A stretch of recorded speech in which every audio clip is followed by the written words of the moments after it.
The ideal AR glasses have finally arrived. Full-color binocular display, camera, speaker, controller, and Android built-in. It has everything, and it's even in glasses form. The INMO Air 3 I'm reviewing today might honestly be the strongest AR glasses available right now. I'm honestly not exaggerating when I say it might be the strongest AR glasses available right now. Recently, various glasses-type devices have been released, such as monochrome display AR glasses and AI-focused ones, with only cameras and speakers. However, INMO Air 3 has everything, and is polished to a level where it's actually usable. The clincher is that it's one of the few AR glasses with built-in Android that operates standalone. Since my previous review video of the INMO Go was well received, I was given the opportunity to do a pre-launch review of Air 3, the latest model in the Air series. After using it, it was better than I imagined, and I actually decided to pre-order it myself on Kickstarter. That's how high the level of completion was. So let me thoroughly review what was good about it, including some points of concern.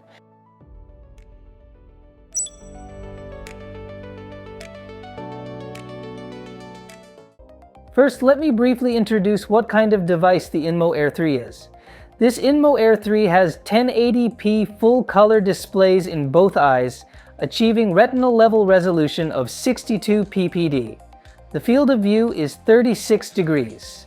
This is expanded by about 1.4 times from the previous generation Air 2's 26 degrees. It also has a built-in camera, not only for shooting, but as I'll discuss in detail later, it can also be used for translation and AR functions. Speakers are also built in, so you can enjoy music and videos without earphones. Processing power has also been significantly improved, with 8 GB of memory, increased from the previous Air 2's 6 GB. The CPU is also advertised by the official source as being 8 times improved over Air 2, and in actual use, operation is smooth. And here's an important point. It's completely standalone. No cable connection or external devices are needed, and Android runs independently. The battery is also built in, so it's all complete with this one unit. It's designed as AR glasses that can be used in everyday life. Moreover, is equipped with Android-based INMO 3.0 and officially supports Google Play. There are quite a few VR and AR devices with Android, but many can't use Google services. However, INMO Air 3 can use all Google apps like Google Maps and YouTube. Furthermore, it's said to be compatible with most Android apps, so you can use the same apps you normally use on your smartphone. The operation methods are also extensive, and a distinctive feature is that this ring-type controller I'm wearing now is included. You can wear it like a ring and control the pointer on the screen.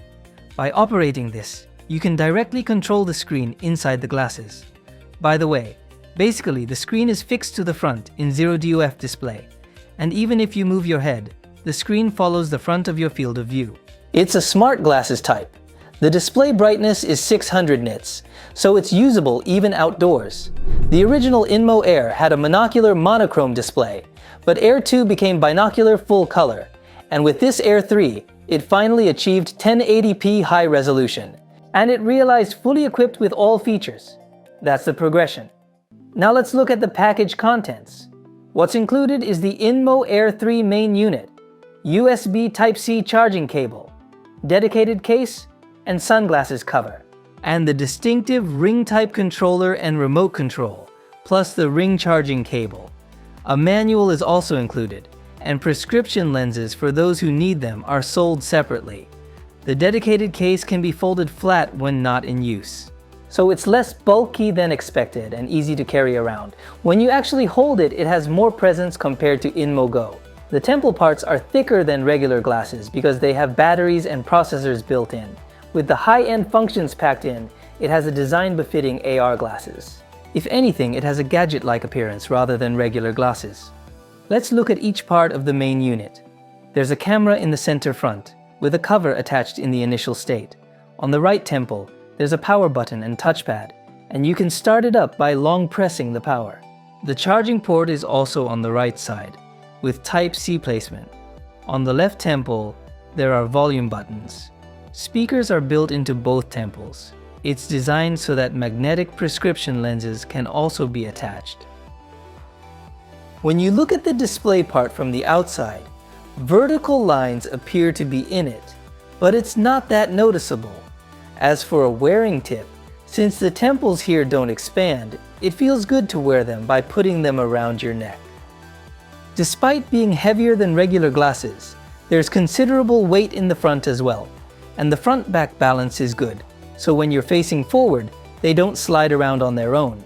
However, the parts that support at the nose and behind the ears on the temples start to hurt a little when worn for a long time.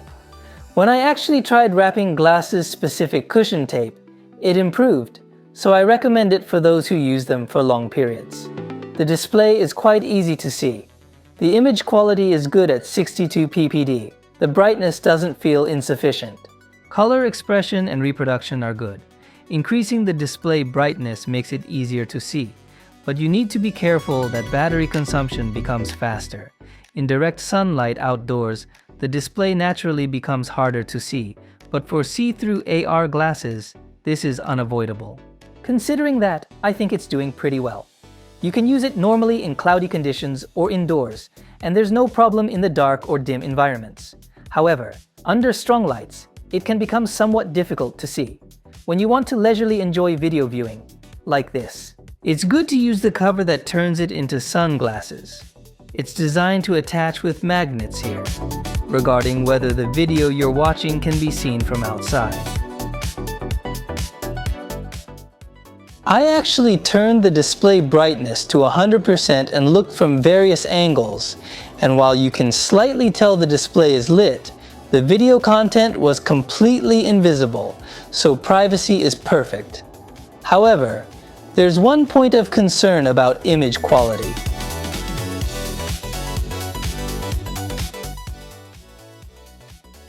While the center part of the display looks clear, text tends to blur more as you go to the peripheral areas.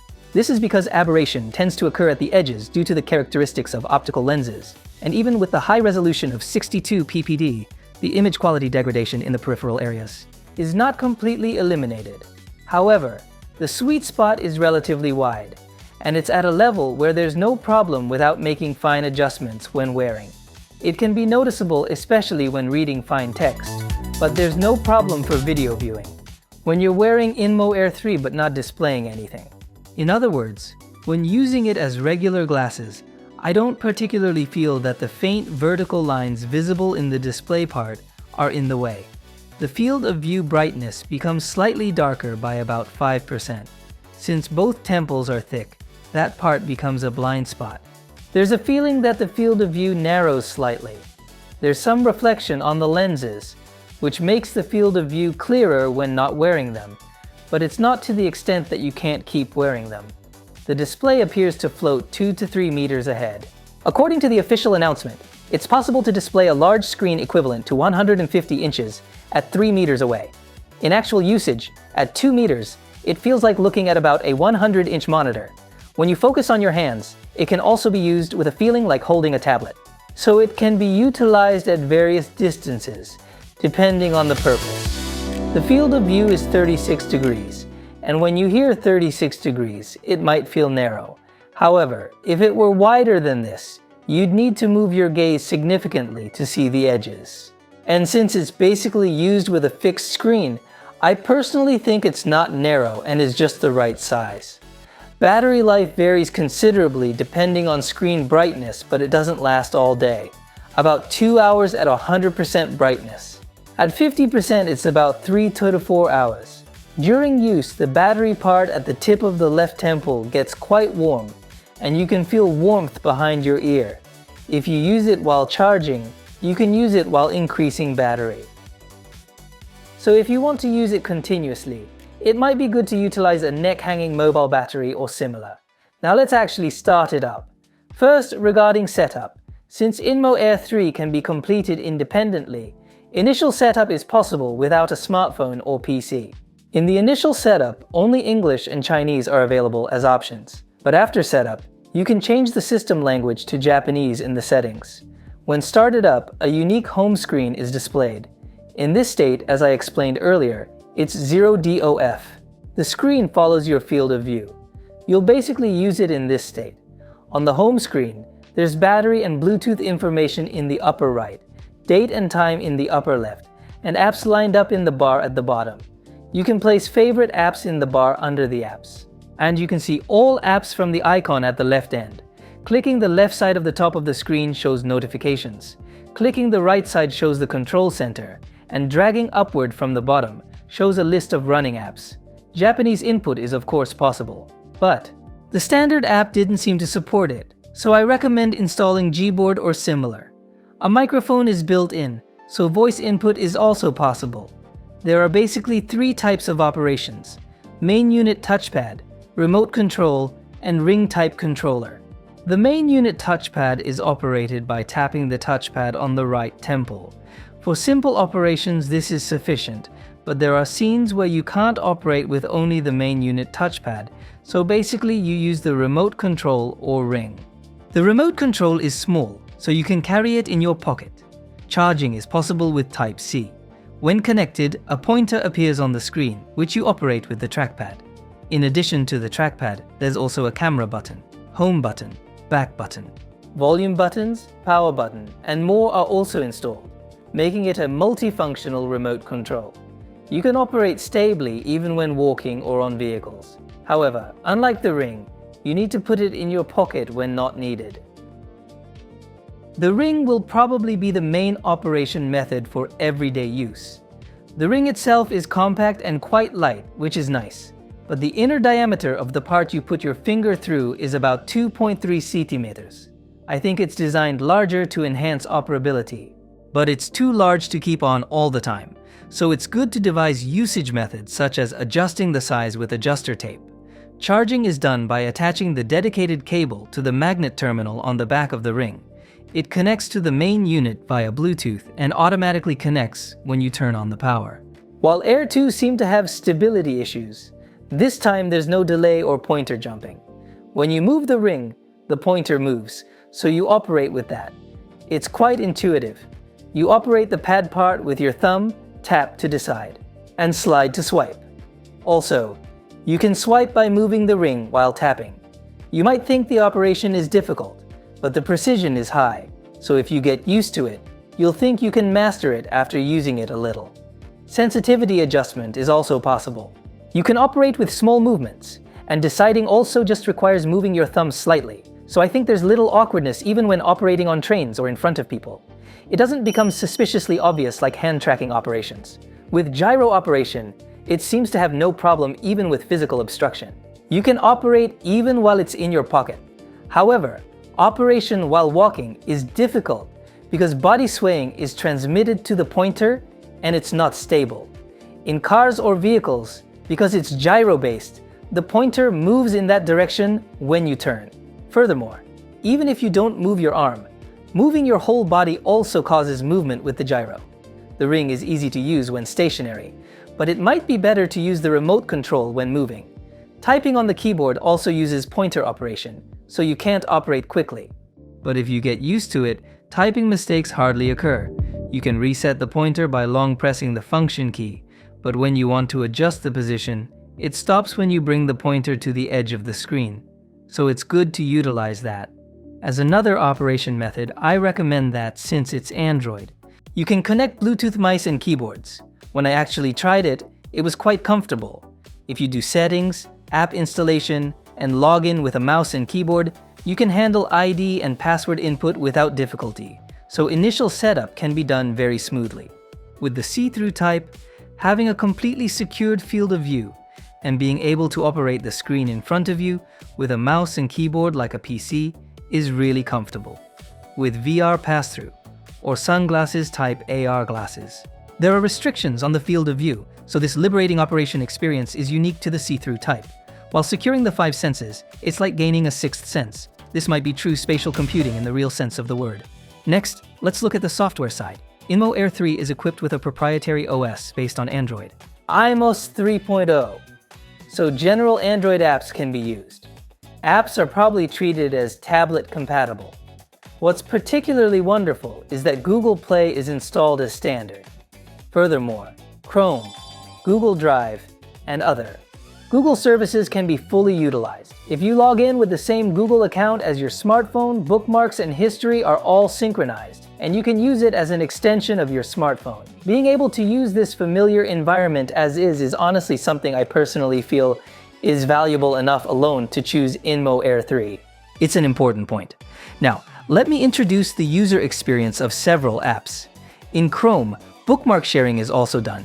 It's displayed in tablet mode with the tab bar always displayed at the top, which is convenient. You can use Google Maps. GPS also worked, so navigation is possible. While it's not optimized for AR display, being able to walk with a map floating in your field of view is convenient during travel or in unfamiliar places. Since it's see-through type, you can enjoy the surrounding scenery and turn on the display only when needed to check the map. Since you don't need to take out your smartphone, both hands are free, which is also a big advantage. Google Lens. This might be the part where I felt the most futuristic when using it this time. Google Lens has a function to translate camera images. It has a function to translate while preserving that part of the text in the image. The text recognition accuracy is quite high, and I regularly use it on my smartphone to translate foreign product packages or text in images that can't be copied and pasted on PC. You can also use this on INMO Air3, and when you try it, camera footage appears right in front of your field of view, and what you're looking at appears translated into Japanese as is. This is exactly the use case I've been waiting for. Because it's a wide-angle lens, 120 degrees, small text needs to be approached somewhat closely to be recognized, but having everything you look at translated is really amazing. It feels quite futuristic. Furthermore, Google Lens has a search function that researches what you're looking at. Recently, with Gemini integration, it explains images in quite detail. So it's becoming practical. This also researches what you're looking at as is, so it's interesting in various ways. The experience of information about what you see instantly displaying that you saw in sci-fi movies has finally become reality. For translation, any Android app can be used. I want to go with you, Frank. Oh, Paul, I'm just going on a little vacation, you know that? You want to go without me, don't you? Be gone just a week. And I suppose you just made up your mind to take this little vacation at 9 o'clock this morning? No, Paul, I meant to tell you about it a few days ago. I guess I forgot. Oh, you forgot. Paula, don't be like that. Don't be like what? You just drop a little announcement that you're going away. A camera app is installed as standard. You can shoot photos and videos. It's a vertically long screen, and settings like zoom don't seem to be possible at this point. But since there was also explanation about settings functions in the official explanation, I think they'll be added in future updates, also on Android smartphones. Third party. Home screen apps, launcher apps, can be installed, so the home screen can be freely customized. You can build almost the same environment as your own smartphone. You can also display calendars, news, weather, etc. with widgets, since almost all Android apps should be usable. The usage methods are infinite. You can't insert a SIM card, so you can't use carrier phone numbers, but you can use calling apps like Line and Discord, and games, SNS, and video apps can all be used. INMO Air3 also has AR apps installed. You can access various functions from the app called INMO Lab that's installed as standard. Currently, the AR functions available are Discovery and Multi-Space. There's also an AI function called Voice Assistant. An INMO dedicated App Store app also seems to exist, but it might not be accessible from Japan yet, or an update might be needed. Voice Assist is a function that allows conversation with AI. Text is displayed large and optimized for AR glasses. Currently, it seems to support only text-based chat. Discovery is an app that utilizes AR functions, but when I actually tried using it, to be honest, I don't really understand the use case yet. It will be interesting to see how it develops in the future. Multi-Space, when activated, allows you to fix the screen in space and use apps in 3DOF. 3 screens can be arranged for multitasking. In 3DOF mode, when you turn to the side, screen cutoff occurs, so you may feel the field of view limitation. What was convenient when I actually used it was working while playing YouTube videos, since it's see-through type, with almost no loss of field of view. Even when doing housework or brushing teeth, being able to watch videos was more comfortable than expected. It's also a good use case to watch videos during walking or strength training. For running, sweat gets it wet, so it's not good for the device, but for light walking or indoor strength training, it can be used without problems. At the dentist, hair salon, or during long waiting times at government offices, it can also be used. I actually tried using it at the dentist, and the doctor asked me, "Is that AR glasses?" and was very interested and asked various questions. From people who are interested, it might be quite noticeable. However, sunglasses type AR glasses indoors would be completely out of place, but the see-through type can be used naturally. It also seems usable during train commutes. Even when it's hard to take out a smartphone on a crowded train, you should be able to check news or videos. The screen can't be seen from around you, so privacy is protected. It's particularly suited for uses that don't require frequent operation, such as video viewing or information checking. Conversely, tasks that require detailed operations like document creation or video editing might be difficult. Real space is completely see-through, so not interfering with daily life is a big attraction. By the way, when using in front of people, it's fine to keep the camera cover on the main unit. You can use it naturally in waiting rooms and such. But when talking face-to-face, I worry whether the other person thinks, are they filming? And it's honestly a bit awkward. When you remove it, it looks like this. But this might just be me being overly conscious. I don't think you'll be filming with the camera that much. And unless you use AR apps, you won't use the camera function.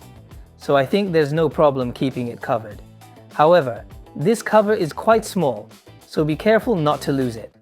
Let me summarize the good points I've felt from using it so far.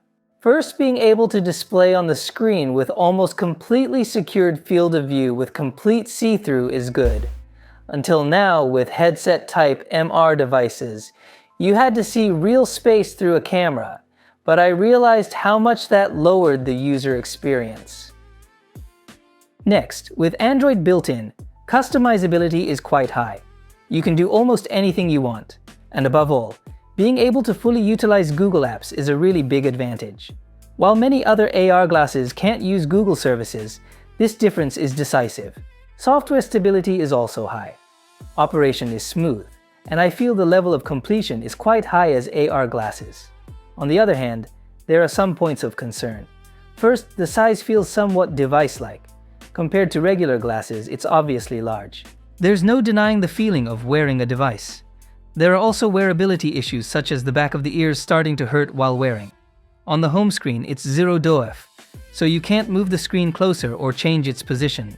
Also, since Android is installed, iPhone users might find the barrier to mastering it high. If you're not familiar with Android, you might be confused about settings and how to use apps. Regarding AR apps, the impression is that they're still developing. However, in terms of performance while maintaining the glasses form, I thought this time after using this that full-fledged AR apps are probably quite difficult. The standard equipped AR apps are limited to basic functions, and I'd like to expect future updates and enrichment of third-party apps, since the SDK is also released. If you have development skills, you can also create AR apps yourself. Actually, now you could challenge AR app development utilizing AI. Finally, let me comprehensively evaluate whether you should buy INMO Air 3. The price is $899 with Kickstarter Early Bird Special, regular price $10,999, so it's in the somewhat expensive price range for AR glasses, but considering the features, it might be a reasonable price setting. By the way, I also checked about technical standard certification. INMO Air 3 has already obtained Japan's technical standard certification, so it can be used in Japan without problems. Here to give an honest evaluation, because of 4 challenges: text input efficiency, controller operability, long-term wearability, and battery life. Completely replacing smartphones might not be realistic. Conversely, these challenges are common problems that AR glasses as a whole face. No matter how much hardware or software performance improves, if these fundamental challenges aren't cleared, it will be difficult for AR glasses to become a smartphone replacement. However, the wonderful thing about INMO Air 3 is that even understanding these constraints, it has raised the level of completion to where it can be used practically. While completely replacing a smartphone is impossible. If you think of it as a smartphone sub-device, I can completely recommend it, especially for uses that don't require frequent operation, such as video viewing, information checking, translation, and navigation. There are even situations where it's more comfortable to use than a smartphone. Above all, you can have a futuristic experience. The glasses form definitely has big advantages. With sunglasses type, or even more so with headsets, even if you had the courage to use them in front of people, it's realistically impossible to use them daily in terms of TPO. For example, Receiving treatment at the dentist while wearing Vision Pro would be plainly obstructive and annoying. INMO Air 3, while the device-like feel can't be eliminated, doesn't become an annoyance, and has almost no TPO issues. While not perfect, AR glasses equipped with this level of functionality and practicality probably won't come out easily even going forward. This time, INMO Air 3 is a pre-review unit that needs to be returned, but I'm actually pre-ordering it for myself on Kickstarter. Since I'm reviewing this as a sponsored project, I recognize that the purchase barrier is different from yours, but it was still a product I personally wanted. Honestly, while I imagined an era when AR glasses would replace smartphones, I thought it was still a long way off. However, after using INMO Air 3, I realized that AR glasses have definitely reached a practical level. Glasses form that can be used naturally in daily life and equipped with practical functions like Google services. Through this combination, I became convinced that the era of AR glasses will definitely come. This is an unprecedented feeling. If you're interested, please check out the link in the description. See you in the next video.